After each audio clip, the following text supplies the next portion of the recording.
Chuck and E, Allen Iverson, aka Bubba Chuck, and E have known each other the longest out of everybody. Like I said earlier, since they was like 7 years old. Right. And they were the best. They were close friends. You feel me? Now,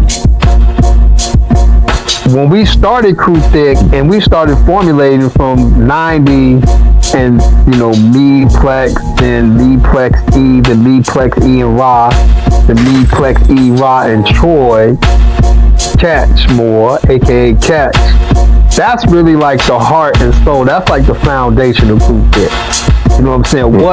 What Cru Thik would become is really based upon Plex, me, Kamal, the West Wind, Smoke God, you know what I'm saying? Mad Rugged, which is E and Ra, which is Ty Gracie, Tyrant, and Ra the Illicit, aka Ra Boogie, you know what I'm saying? And Catch, aka Troy Catchmore. We built the pillars and the foundation of Cru Thik. You feel me? Right. Now, Chuck came along later, you know what I'm saying, after his explosion at Bethel, then on to Georgetown, and then when he went pro. Now, there's a period of time from Bethel to Georgetown. I would say Georgetown, you know what I'm saying? Because the reason why I say that, and I don't know, I never had this conversation with E. It would be nice to have this conversation with him, but I know from when Chuck was at Georgetown, what happened was now niggas know he going pro, he gonna be the man. And this is what I mean by the streets did have an effect, because now Arnie and Marlon get inserted into the picture, right, being factors, you know what I'm saying, and especially Arnie, you know what I'm saying. Yeah. And from what I've seen from Georgetown on to Chuck going pro, then once Chuck went pro, you know what I'm saying, aka Allen Iverson, then Arnie became a factor and a voice in steering the fucking ship, which is Cru Thik, especially when it comes to the music. When we was formulating Cru Thik in the late 80s, early 90s, these niggas had nothing to do with the music. They didn't even give a fuck about the music. You feel me? Right. You know what I'm saying? Now Chuck go pro. He is all of a sudden, him and Allen Iverson and Arnie is best friends now. You know what I'm saying? Where did they do that at? How did that happen? You know what I'm saying? So, you know, I noticed that when Chuck was at Georgetown, like, I know the times I would go up to see Chuck play, you know what I'm saying? I didn't see E in those occasions, you know what I'm saying? Like, E wasn't coming with us on those trips. Now, he might have went on other trips with other people or by himself or whatever, I don't know. But the trip that I made to go see Chuck play at Georgetown, he wasn't never around, and I just heard whispers in the wind, and I just know throughout the course, from that point in time, from Chuck going pro, and then throughout the duration of the Matrix, meaning that when we was all together as Cru Thik and Chuck was playing for the Sixers, he would say little shit. Yeah, and you would be around. I know you probably heard E say that. Like, he'll say, man, I hate that nigga. Talk about Artie. You know yeah. He would say, I hate that nigga. You know what I'm saying? Like almost underneath his voice, or when it's just us around, or like Arnie might be on the corner, or where he couldn't hear, but he would just say it with a vitriol. You know what I'm saying? That he hate Arnie.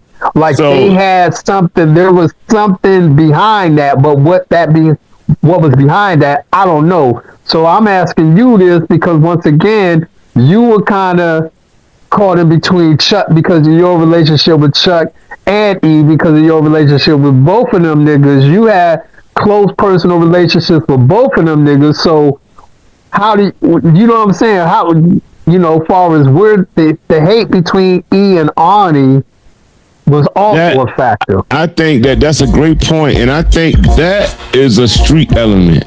You know what I mean? That's partial street element. So let me break this shit down. So what you just made me realize, and I gotta flip it back, you know, the question to you after I make these statements. So I really feel that, because I was in the street with Ty Gracie at a certain point. You know what I mean? Running around doing all kind of shit. Now, I don't know the relationship. I know some of the stories he told me with as far as Ani go, but I felt like he was still in control of the movement, you know, mad rugged and shit that he was doing, even when dealing with Ani or whoever in the streets, you know what I'm saying? Because it's the streets, you know what I mean? Like, you know how that shit go, you know what I'm saying, nigga? You ain't got no upper hand on me, nigga. I don't give a fuck what you think you doing, you know what I'm saying? Now, as it transitioned to when Chuck went to Georgetown and ultimately got drafted number one, I felt, you know, now that you brought these points up, it makes a lot of sense. I felt like the animosity started to come when the power shift switched, you know what I mean, to the Matrix, you know what I mean? Because in the street world, you know, it's every man for himself and niggas is up doing whatever, you know what I'm saying? Now, when Chuck get drafted, now you kind of, as far as Ty Gracie, you are finding yourself taking a back seat to a nigga such as Ani that, you know, you wouldn't really have to give a fuck about what he was talking about in the streets. I don't care what he was doing, you know what I'm saying, nigga, we know how to put a stop to all that shit. You know what I'm saying? If it come down to it, like, you know what I mean? So you never really tripped on that, but now I feel like when Chuck got drafted and now it's like a power shift to where you didn't really have control over. You had control over the MCs, still was rocking with you in the music part of it. You know, you was the crew ruler, so we held you in high regard in that aspect, you know what I'm saying? So looking back at this shit, man, I could kind of see where he started to feel a kind of way when Chuck got drafted. Maybe not initially, because we was all, you know, excited, man, you know what I'm saying? But as shit progressed, it's like you find yourself losing the grips on shit that you know, put time into and effort into as far as the music shit, bro. And that's, you know, we live and die by that shit. So, yeah, man, I think that was crucial. But also his relationship with Brother Chuck, with Allen Iverson. Because once Chuck went pro and Arnie became a factor, now Arnie is the shot caller. And see, I didn't notice at the time, niggas would say little slick shit, but it would just go over my head. I made a blind eye to it because I just had so much going on. I'm teaching class. I'm teaching in Norfolk State, HU. I'm traveling. I'm opening up stores with YL and newcomers class on Sundays and reading the tablets on Wednesday and language class. So I'm still like over the building a family, just had a new daughter, you know what I'm saying? So, but at the time I didn't know this, but niggas, Auntie thought he was Suge Knight. Or he wanted to be, Suge, he thought he was gonna make Cru Thik like Death Row. He was, and he was Suge Knight. Don't be the manager. Like I would learn a lot of this stuff later. You know what I'm saying? Getting an overstanding of it, but a lot of it I was just ignorant at the time. I didn't. But this was so. But he knew this because this was his agenda. You know what I'm saying? Now, when before Chuck went pro and before, that's what I said, that period from Bethel to Georgetown. So listen, hold on, let me cut you right fast to bring up, let's do a year markers for these things. So, cause you know, like you said, your mind, like the memory that you got. So the year, we all know that Chuck got drafted in 96, okay. So 1996, Chuck gets drafted, but before then, we talking, you know, Chuck and Ty Gracie coming up in rec league football that they know each other since 7, and Aberdeen Raiders, that's probably late 80s, you know, mid to late 80s. So the movement of Cru Thik, Go ahead. Like mid 80s. Yeah, mid 80s. Yeah, I would say the mid 80s. The mid 80s. So this what y'all gotta realize. This is where this shit is, coming from. Like these niggas have been, close buddies, playing sports and all this shit. So, and from 7 to now the mid 80s, the Aberdeen Raiders and all this stuff. So you go into the late 80s and early 90s with the music and Mad Rugged and Cru Thik forming. You know what I'm saying? Now, Cru Thik has a street element. Hold on, let me just cut you off real quick, too. Now you gotta add this as we building it up Cru Thik. We are known before Allen Iverson is known. Definitely, great point. Everybody in Hampton and Newport News and Bad News, Virginia, who Ra, a founding member of Cru Thik and the godfather of our style, Terrorism Flow, he coined the term bad news. You know what I'm saying? Rasan Langford, Rob Boogie Fresh, rest in peace. Coined the term bad news. When y'all see bad news and hear Bad News Virginia referring to Newport News, that come from Rob Boogie, man. Rasan Langford, man. Roddy Illicit, Cru Thik member, Mad Rugged member. And so our name, Cru Thik, was already permeating and elevating throughout the streets of the peninsula and the south side, because I lived on the south side. I came from the south side, Virginia Beach. So we were already known. We were already local legends, you feel me? As this is what Chuck is in junior high and then going to Bethel, and then he made his name at Bethel, going to back-to-back state championships in football and basketball. Now at this time, aka Ty Gracie, still had a powerful influence and say to Bubba Chuck. Like if he say something or tell him to do something, he'll do it.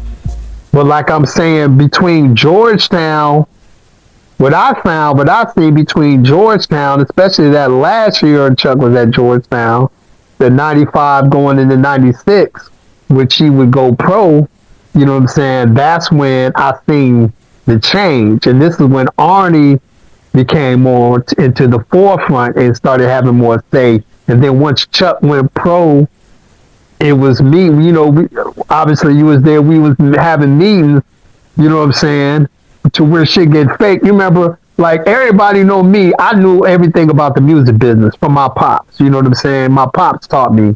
And what I didn't know, personally, we live together. We the closest. I could call my pops on the phone. You just seen that my pops would send me a fucking package of mail with all types of contract, every type of music business contract. You feel me? Right. But I don't know if you recall this. At one point in time, I had got my pops, and shout out to the homie, Big Los from Pasadena. Los, man. Shout out Los, you know man. What I'm saying? Blood, you know what I'm saying, who used to work with Death Row, who used to manage Easy Mo B, who used to make beats for Biggie back in the day, and Tupac, you know what I'm saying. But Los and my pops, they came up with a marketing plan, a business plan, everything for Cru Thik Entertainment, everything. And I turned it over to niggas. You remember this meeting?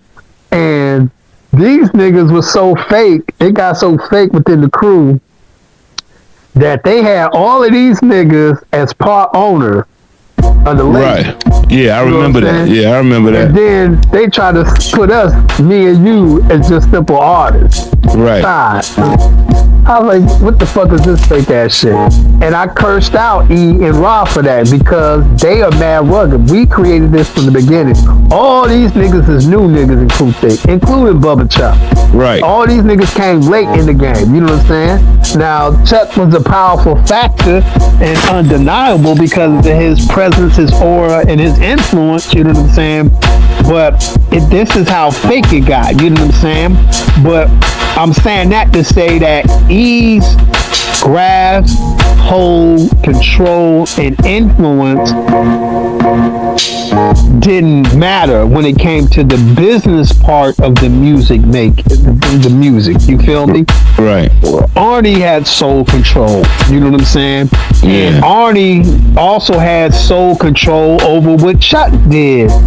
You know what I'm saying? And said. It was almost like whatever Arnie said, then Chuck would say that or do that. Second emotion. Yeah, he was second emotion. Like, so back, to the timeline. So, like we said, mid 80s going into the late 80s and early 90s where Cru Thik was formed, and like you said, was permeating through the streets of the seven cities, especially, the Newport News area, Hampton and Newport News. Hampton and the Peninsula area, and Chuck getting drafted, leaving Bethel, going to Georgetown, then eventually becoming the number one draft pick. So, like you said, E would lose his grip on, because you got to understand, at this time, the crew is strong. MCs thriving, you know what I'm saying? Lyrically unmatched. Ridiculous, you know what I'm saying? Nova, The Next Man, you know what I mean?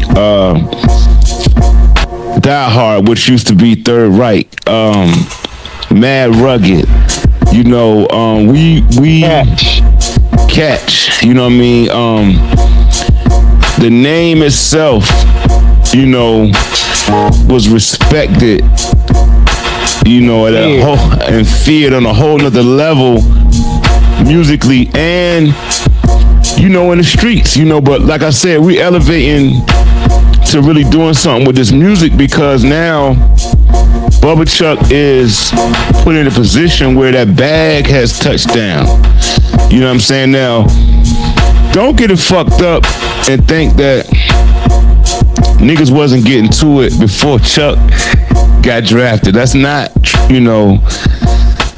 You know what I'm saying? So you hear people say when they talk about stories of the entourage and these niggas that was around Chuck just leeching, that was some bullshit. You know what I'm saying? Niggas, one of the reasons why Arnie was able to move in and Suge Knight shit, because niggas used to look out for Chuck. You know what I'm saying? Niggas got to the bag, bruh, before Chuck got drafted. Now, anybody in any type of situations like this, once somebody from the crew gets stamped and handed a fucking bag, to change lives, you know what I'm saying? It don't stop there. You know what I'm saying? The magnifying glass comes in and them people come in and they looking at everything fucking moving connected with that Fetty. So us not being retarded and then with you, Smoke God, bringing information to us, right knowledge, Wapu, Dr. York. Definitely. We had common sense and, you just can't continue to do certain things that you were doing. That's just the reality of it. You know what I'm saying? Now, we ultimately love this music shit, so we doing that anyway. So, okay, we're going to do the music shit, and we doing it. So, but when the bag came with Allen Iverson getting drafted to the Sixers, number one draft pick, 1996, Eric, you know what I'm saying, or Ty Gracie, I feel personally, now it didn't happen immediately, you know what I'm saying, but it didn't take too long for the grip that he had on the movement, because from before the draft, dating back to the Mad Rugged days, and then moving forward again to the Cru Thik days and all of that, Ty Gracie is a major piece in the puzzle of what is Cru Thik. I would say that the major pieces to the puzzle, especially when it comes to Cru Thik and MCs, would be me. It's me and E.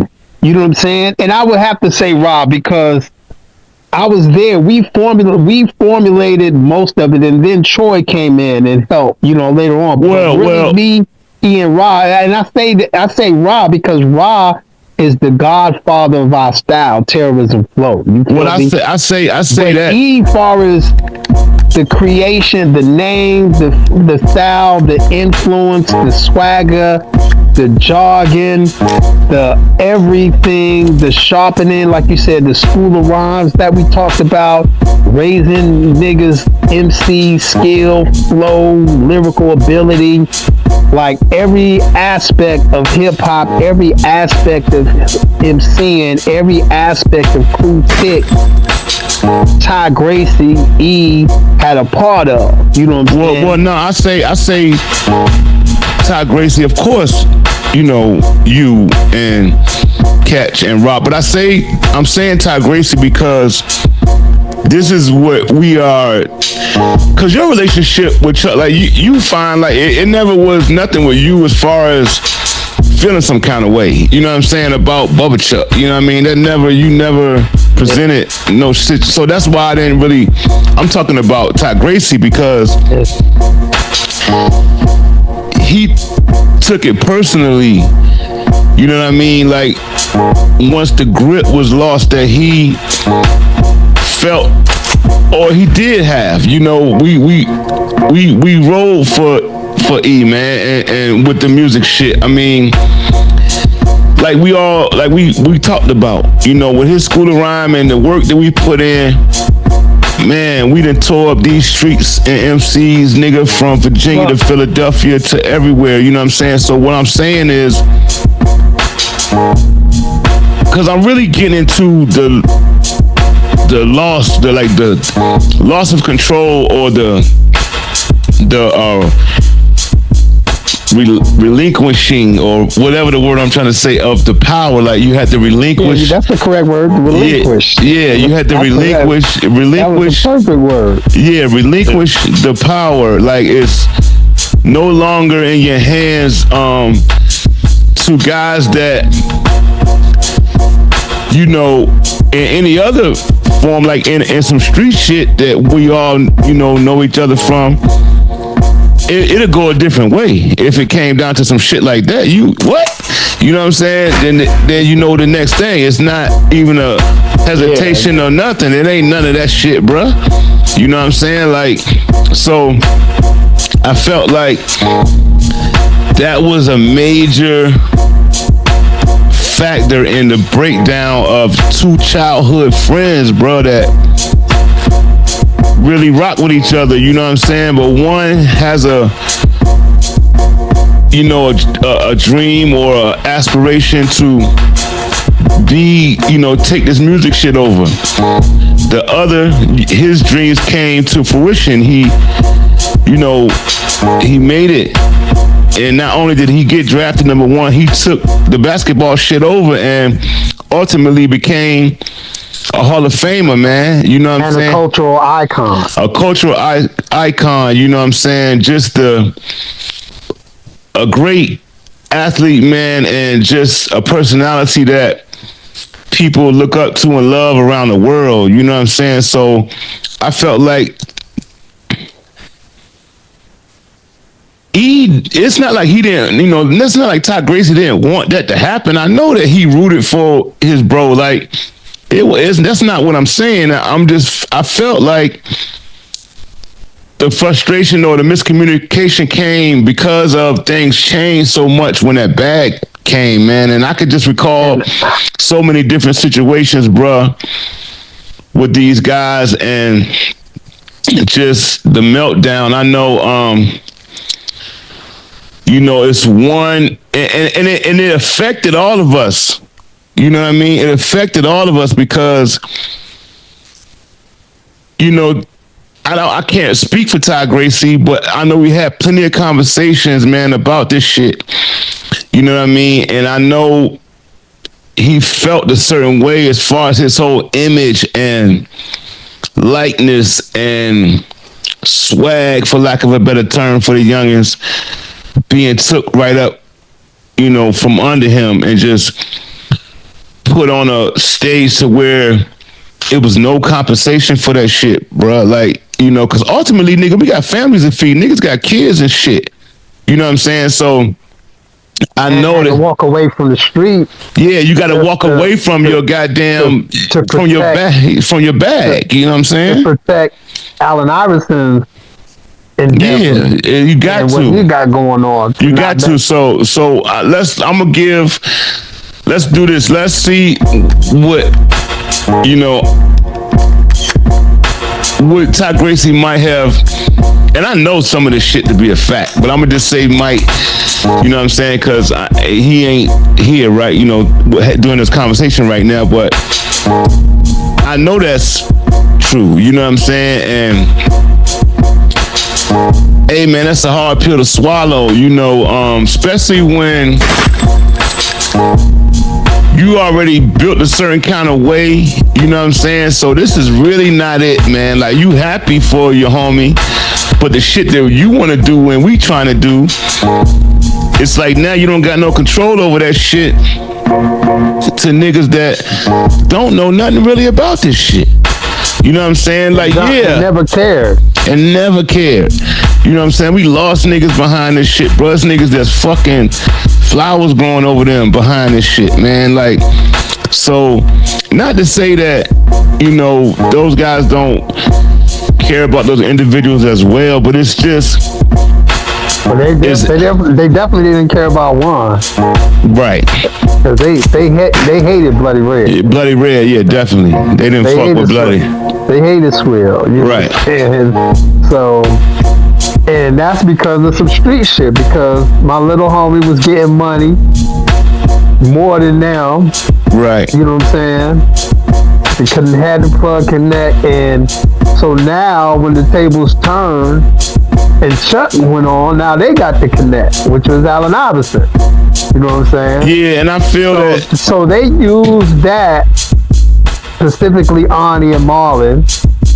You know what I'm saying? Especially Arnie.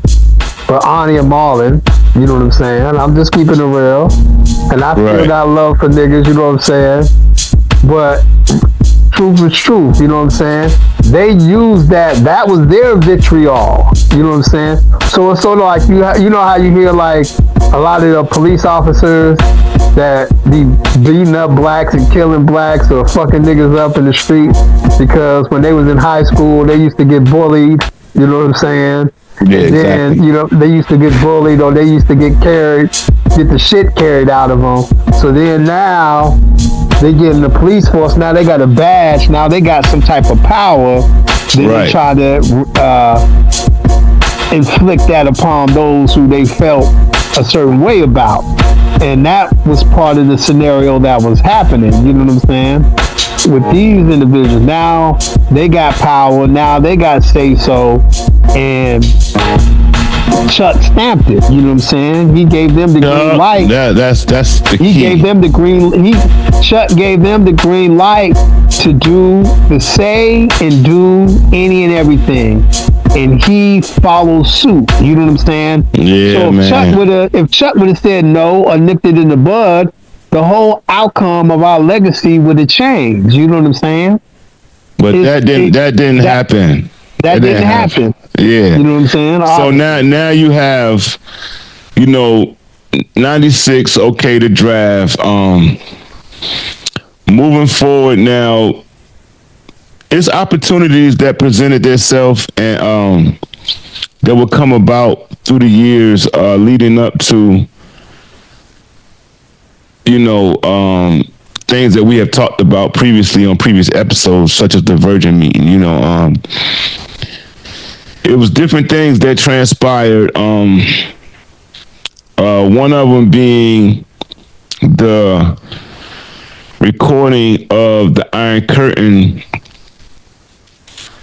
CD, which was one of the first, or the first, piece of work from our area that was put together, and made available for sale, barcodes and all this shit, that changed the way music was put out, at that time, which was 99,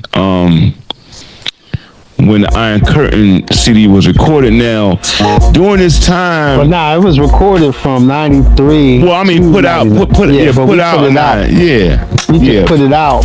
Press it up and anybody that has it, you can see, because we put on the artwork when the records were recorded, you know what I'm saying? But the release of it, 99. So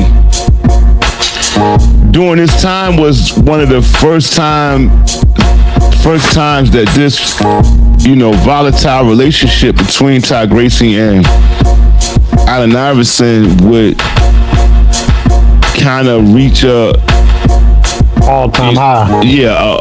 The first point, I ain't gonna say all-time high. No, shit that happened. You know what I'm saying? But this is one of the first boiling points. You know what I'm saying? Yeah, but one of the first boiling points. You're right, because this wasn't out of the totality. This definitely wasn't the all-time high. Nah, this wasn't the all-time high, but it was climbing. You know what I'm saying?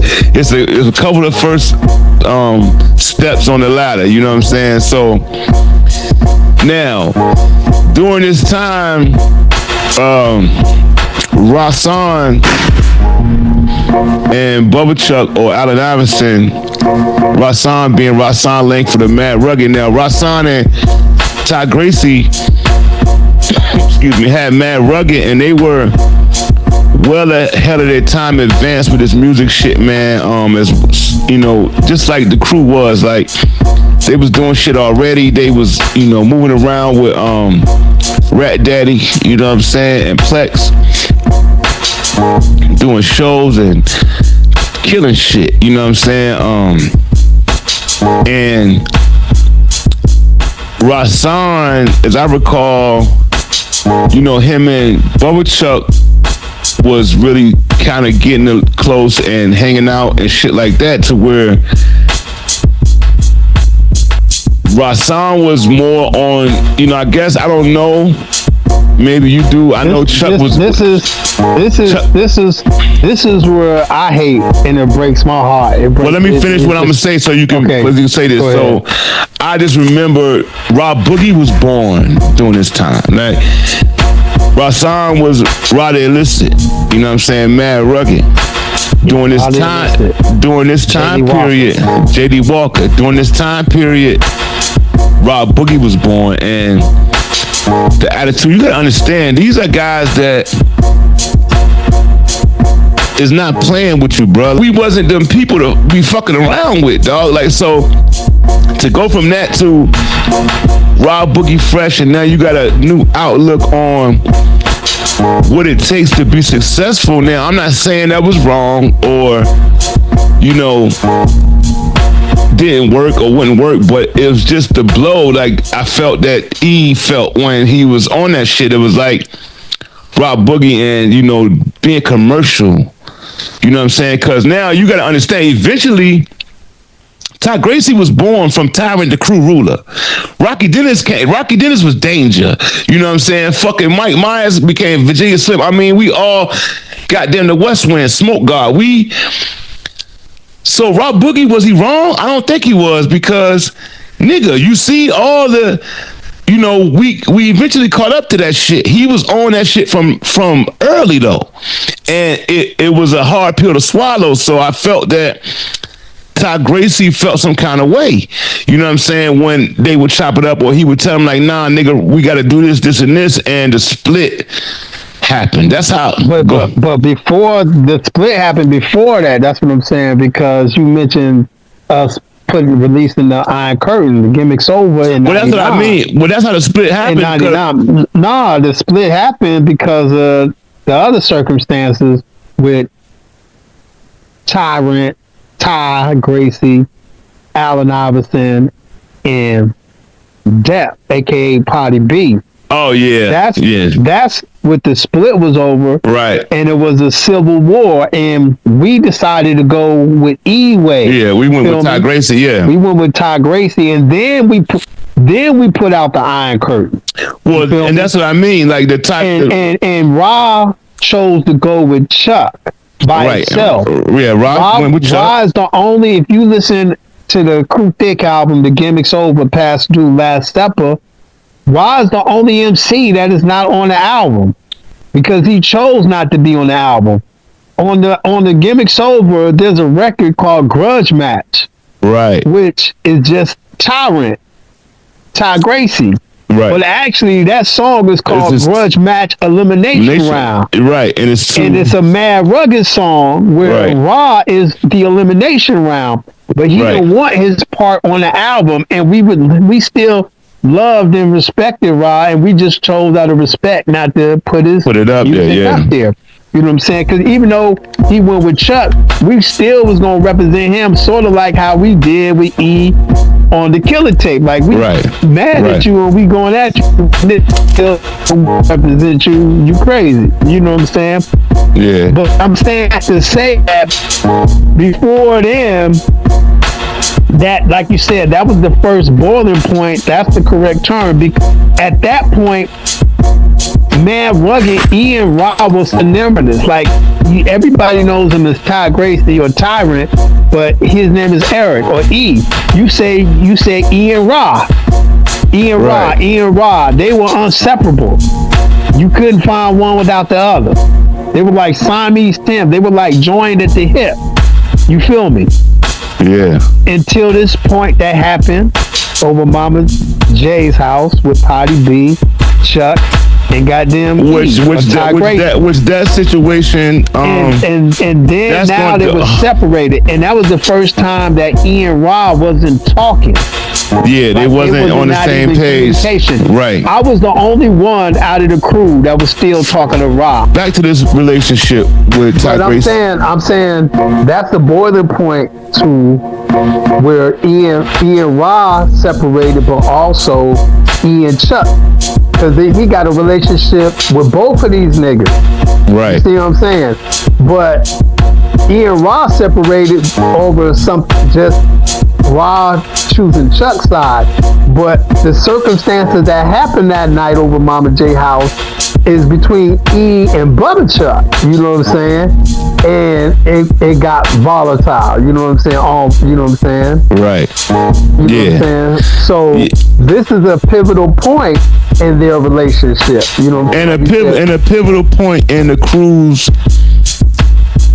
history, because like we saying with this particular relationship of Allen Iverson and Ty Gracie, it affected, not only were they affected by it, it affected all of us, because of the respect and how we move and the respect that we have for each other, which, the MCs and the music side was, and I'm gonna just say under, for lack of a better term, just to kind of put this in perspective, Ty Gracie, so the MCs, which are many, you know what I mean, been recording music for years and doing our thing, you know what I'm saying, we move how Gracie moved, you know what I mean, and Bubba Chuck being drafted, see, this is what people I need y'all to understand this shit, bruh. We were so happy, and but that shit that didn't matter. Like, as far as what we were doing, it affected us, obviously, you know what I mean? But as far as like,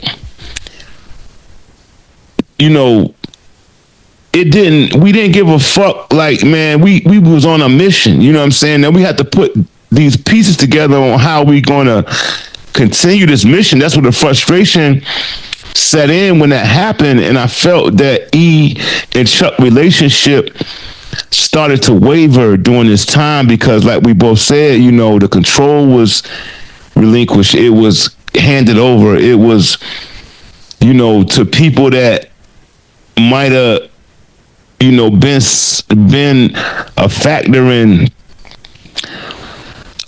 other things, but as far as the music, they was never a fucking factor. What the bitch say, a non-factor? Nigga, you was a non-factor. What the bitch, Evelyn, Lazada, whatever the fuck her name is, you a non-factor, bitch. You know what I'm saying? Niggas was non-factors, bro. Now, all of a sudden, you calling shots? Man, it took everything from shit not going super ugly, man. You know what I'm saying? Because those conversations was had. Believe that. You know what I'm saying? Like, man, it would have been some whole different newspaper articles, bruh. You know what I'm saying? Than what y'all eventually saw or whatever y'all saw. It would have been a whole set of, 5 o'clock news at 11, 10 o'clock news, all that shit. You know what I'm saying? Because you got to understand the people you dealing with is niggas that is, BDL, nigga, about that life. You know what I'm saying? Ain't nobody fucking playing. You know what I'm saying? With nobody. Like, that ain't an option. You know what I'm saying? But out of respect for Bubba Chuck and his situation, that type of stuff was kind of, held off as long as it could be. You know what I'm saying? And I would have to say also with me teaching niggas over the years, knowledge and whoopoo and having 720, meaning how to exercise both sides, having that 360 degrees of negativity and that 360 degrees of positivity, but accessing that 9-mind reasoning so you know when, what, where, and why to exercise which side. You know what I'm saying? Yeah, because Bubba Chuck was like the fucking zookeeper, bruh. And I'm going to say that to say this. In a zoo or a setting where you have animals, you know what I mean? Not to really paint us as that, but I'm just using an example, an analogy. You know what I mean? The zookeeper, when the animal's about to go crazy, the zookeeper come in with a little bit of food and toss that shit around to keep the fucking peace. Now, that shit only gonna work for a certain amount of time because the zookeeper don't live in the fucking cage with these motherfuckers. So eventually that goddamn gorilla gonna get to that chimpanzee or vice versa. It's going down. You know what I'm saying? They gonna get at each other. The zookeeper ain't gonna be able to stop it. You know what I'm saying? So Ty Gracie, I felt, with certain things that was going on in his life, you know what I'm saying? And we all have shit going on. It just started to be frustrating, man. So like we talked about, the Iron Curtain, after the situation from Mama J's house, we recorded the Iron Curtain. Now, when I say it affected Cru Thik, some things came out of it, like the Iron Curtain CD, which is fucking legendary. You know what I'm saying? Which we solidified, and then you're right. And then what also came out of it, when we put out the Iron Curtain shit, now it put pressure on Chuck and Rod. Yeah. So then they went out and signed a deal with Universal. Now, this how real it is, though. Now, when they did that, and this is why we talked about stories like when me and E recorded What Is To This the Nigga. Even though we was not really fucking with each other, we still came together to make music in the studio. You know what I'm saying? We just been going through shit, dog, not communicating and not really fucking with each other. But when it's time for the music, nigga, we in the studio, we made a record. Same situation here. Niggas wasn't really fucking around, you know what I'm saying, with Bubba Chuck. And we did the Iron Curtain shit. He went and signed a deal, him and Raw, when it got with Universal. Now Chuck has to make a album. Now it's time to show and prove. Like, we know, nigga, what you could do to Michael Jordan, but what you gonna do, you know what I'm saying? On the microphone. So he come and get us, you know what I'm saying? And we oblige him. We say, okay. So we go and do Chuck album with him. Like, this is real, bro. We got footage of this shit. We gonna have episodes talking about this too. We're not gonna give y'all that right now, but that's what happened. Like, he went and signed Universal, even though niggas wasn't on the same page. We had already made a fucking incredible project. When it was time to get in that studio, he came and got us. You know what I'm saying? So, but the relationship, again, you know what I'm saying? That didn't mend the relationship with AI, you know what I'm saying, and Ty Gracie. It just was another piece, you know, that got done, you know, which was something else that came out positive. Because for y'all that don't know, the album never really officially got released, but the album is fucking crazy. You know what I'm saying? Bubba Chuck, y'all heard 40 bars maybe, or most likely. But dog, the whole fucking project is fucking ridiculous. You know what I'm saying? So, you know, and y'all know the story behind it not getting released. David Stern and fucking what's my man from the coach from Philly at that time? Larry Brown, yeah. David Stern, Larry Brown, all these guys almost had a fucking heart attack. You know what I'm saying? So, not almost. I think they probably did. You know what I'm saying? I know they had to bring one of them niggas back to life. We just don't know about it. One of them niggas died. You know what I'm saying? One of them niggas died when they heard that shit. They had to bring out the goddamn defibrillator, nigga, and jolt them motherfuckers. But, nah, seriously, man. So that came out of it. So you got the Iron Curtain CD that came out of that. You got the Misunderstood project that came out of two niggas not getting along.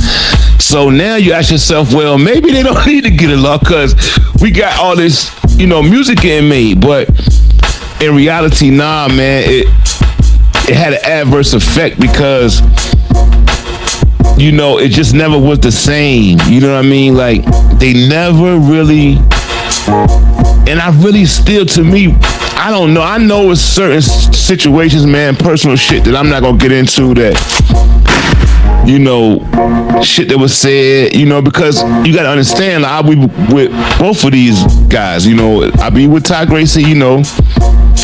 I'm with Chuck as well, you know what I'm saying, to the point, like, dog, I lived with Bubba Chuck and Ty Gracie before, like, that's how we clicked up. Like, I remember me and Chuck was on a run, a hangout run where the nigga was just like, man, look, here go your fucking room, you know what I'm saying, whatever, nigga, because when we get up in the morning, like, I don't need to look for you, nigga, we gotta go. You know what I'm saying? Now, I never felt that Ty Gracie didn't give a fuck about, like, shit like that. It wasn't really no big deal to him, because you gotta understand, he done did all of that shit. You know what I'm saying? He wasn't really tripping on none of that. He wanna get to this fucking bag.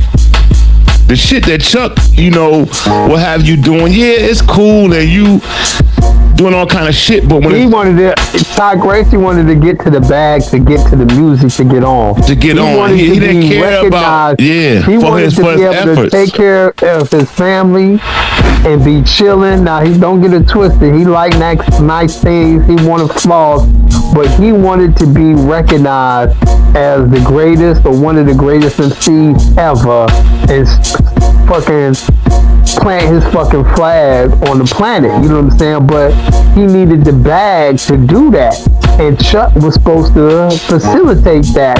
Yeah. So his frustration kept boiling over, and what would happen was he would take his frustrations out on Chuck through arguments. They would get into fights and arguments, you know what I'm saying?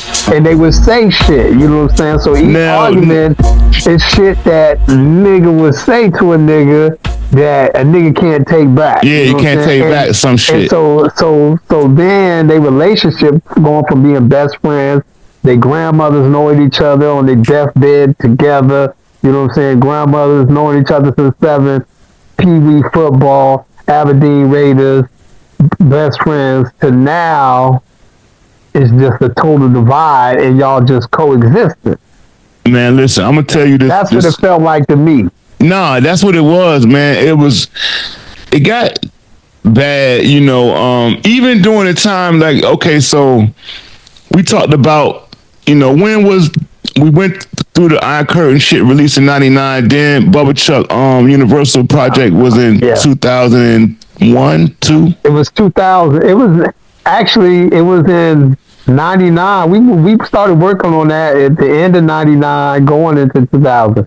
Because this is how real it is, because I was the one that came and got everybody to come back and work on the album, because it happened, the Source Awards, 99. If y'all remember, this is when DMX put out 2 albums back to back, 2 triple platinum albums in the same year.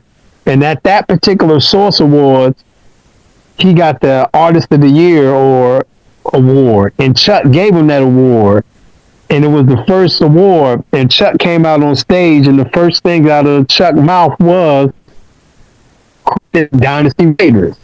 So Chuck put us on the map in so many different ways, you know what I'm saying? Which is a whole different story.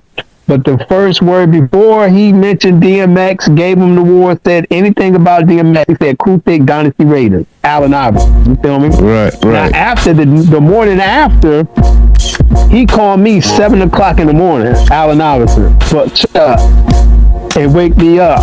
You know what I'm saying? Which I was pissed. You know what I'm saying? Like, damn, nigga, you waking me up.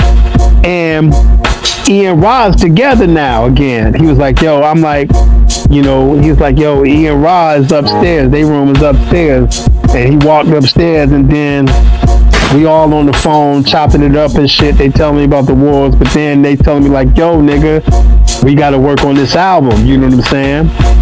And you got to, and, you know, niggas telling me like, you got to go get the rest of the crew and let niggas know. So when we started working on the album was after the Source Awards, where Chuck gave DMX the Artist of the Year award when he won the Artist of the Year award. You know what I'm saying? Right. So 2001 was just, remember that was when we was about to put out 40 bars.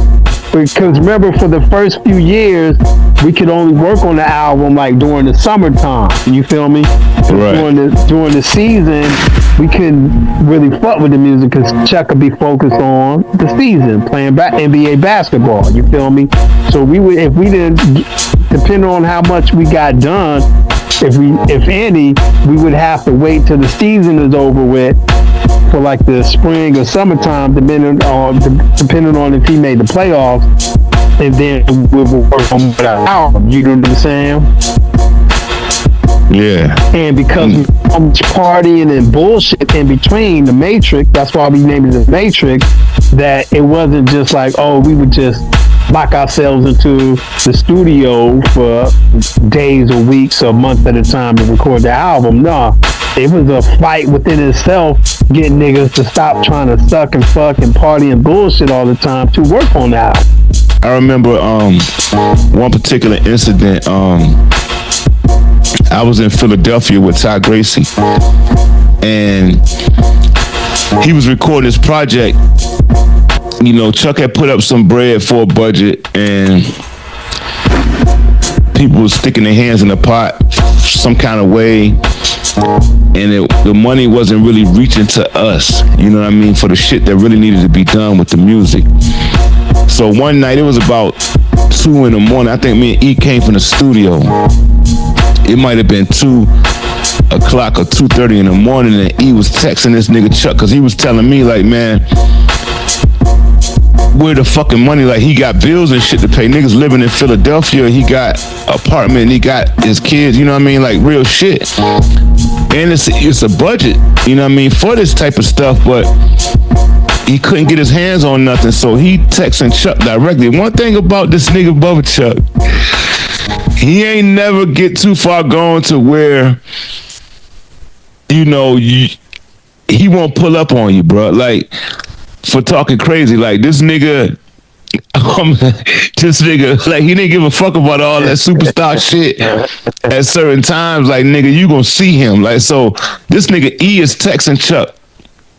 It's like 2 in the morning. He might be cussing. Hold up. You gotta let him know but what he texting him? He texting him crazy shit. Yeah, he texting him crazy now because this fam, like this his brother. Like, so niggas have had arguments. You know, certain shit that niggas might say like they'll go through that, but the next person, nigga, you might get popped behind this shit. You know what I'm saying? So they get into it. You know what I'm saying? So, but he texting Chuck. It's 2 o'clock in the morning, nigga. We in Philly, 2:30 in the fucking morning.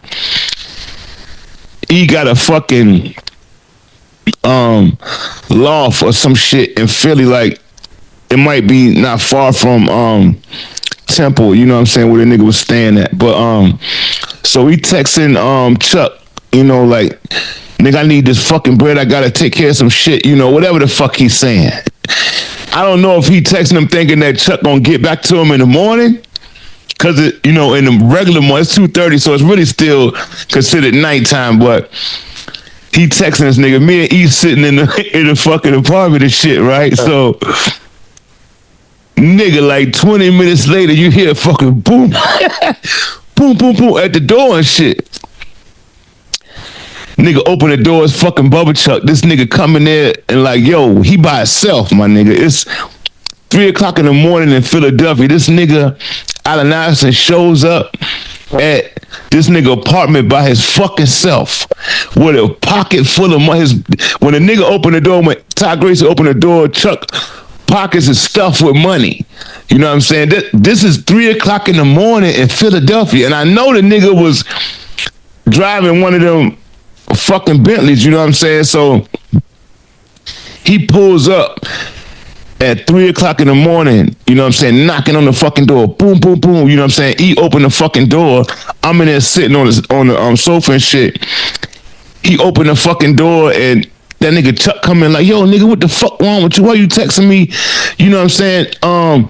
About all this shit, my nigga here. That nigga took motherfucker, he reached in his pocket and took out like 20 bands, nigga, and slammed that shit on the table. Boom.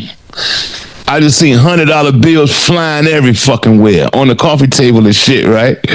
He was like, here, nigga, you know what I'm saying? You know, how this shit go, whoop-de-whoop-de-whoop. So, and then he just broke the fuck out. You know what I'm saying? So, now, that's how real this shit is, you know what I'm saying? Like, so that's why when you hear stories about this nigga, Allen Iverson, like, he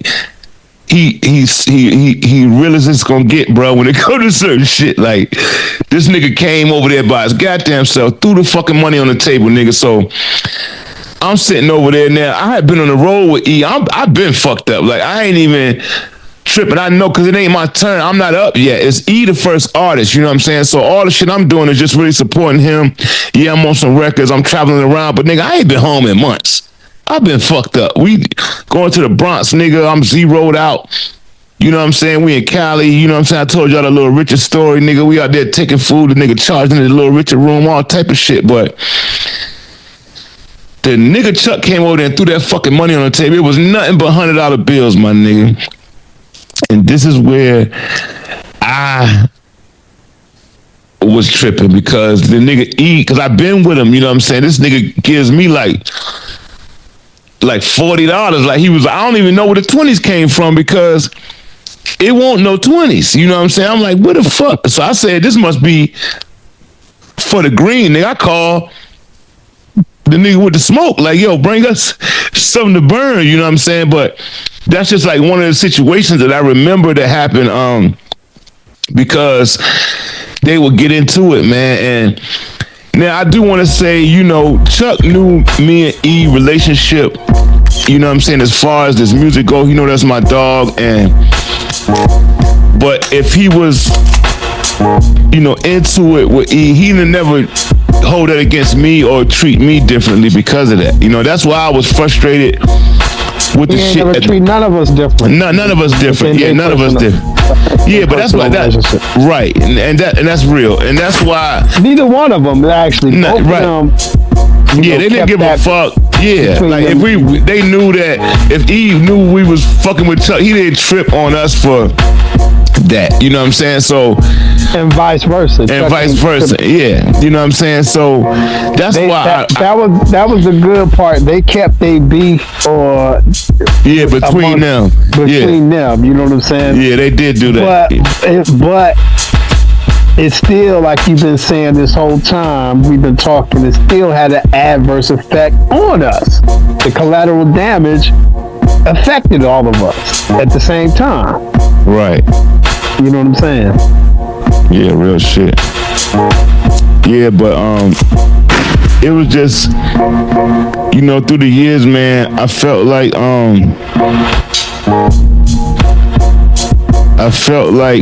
this was a situation that, you you know, we couldn't really get around, man, and it really, you know, we shot ourselves in the foot, because after the Virgin meeting, when, you know, that shit went how it went sideways, and we parted ways. I know I got the fuck on, and me and you know, did the killer tape and shit of that nature and all those things that happened. Chuck and E tried to continue on, and because E told me, Ty Gracie told me it was a meeting that they went to with Dame Dash, and I know Jada was there, Styles P was there. I don't know if Sheik was there, but they was dealing with Dame Dash trying to get a deal done. And you know, with Brother Chuck, man, with Allen Iverson, he know our music, he know our songs, so when he hear the shit, he start rapping the shit too, you know what I'm saying? But for some reason, this particular day, E told me he was doing this shit, and E just flipped on him in front of Dame Dash, Jadakiss, Styles, whoever was there, you know what I'm saying? And I know he told me the story, and Chuck told me as well, because I would eventually run back into Bubba Chuck in Atlanta, you know what I'm saying, years later. But and it's so crazy because he called Ty Gracie, you know what I'm saying? And I got on the phone with Ty Gracie because I hadn't seen neither one of these niggas in years, you know what I'm saying? And the first day Ty Gracie told me, he was like, man, I don't know why that nigga calling me. I ain't talked to him. I haven't excuse me. I haven't talked to him, man, forever. Like, we ain't been fucking around, you know what I'm saying? Now in my mind, I'm thinking that, okay, we gonna put it back together for one last hoorah, you know what I'm saying? But it never happened. Since that time, I have never been in the same room with either of these guys. Either I've been around Allen, one or the other, you know what I'm saying? I've been around Allen Iverson, me and him, as we were out here for years, you know what I'm saying? Or I've been around Ty Gracie, but never all of us together. It never happened again, bro. So that's just how it went, man. And that was a lot of reasons why a lot of things happened with the crew, because of these two guys could not stay on the same page after a certain point. After being the best of friends, they became arch enemies, man. And there you have it. You know, that's the reality of it. We suffered because of it, the fallout. Yeah, we got good projects. We're gonna make good projects anyway, bro. That's what we do. But you know what I'm saying? Just so happened that you know, Iron Curtain CD came about.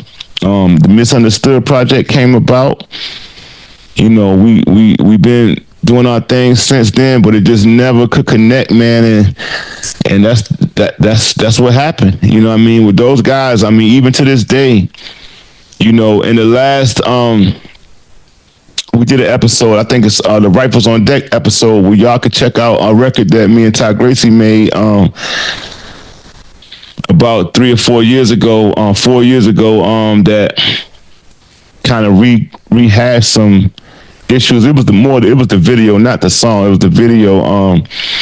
And Ty Gracie was feeling a certain kind of way still, like he still harbored these feelings, man, because he just felt like, you know, his whole image, everything he worked for, you know what I'm saying, all that shit was taken from him, man. And he never crossed the finish line with the dream that he had. And, you know, respected in the streets lyrically, as far as MCs, hands down, he got it, you know what I'm saying? But to the world, and where he felt that he ultimately had a place at, and we had a place at, it just couldn't, it just didn't never connect, because they couldn't really hold it together, man. And yeah, that's the real story behind, you know, it's a lot of different situations, man, that, you know, happen. You know, that's some that are most, you know,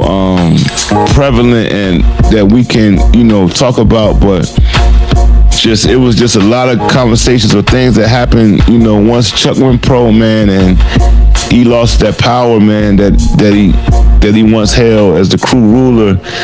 Now you got to look at other people making decisions about the music, and you just didn't. I understand, you know, it didn't sit well with you. Now, do I agree with everything? No, either one of them have done. Nigga, I don't agree with a lot of shit, you know what I'm saying? But, you know, that money, man, you know, I felt like niggas got spanked. Because when you do shit that you know better than, your punishment is worse than if you didn't know no better. And a lot of this shit, niggas knew better than, you know what I'm saying? So it ain't really no,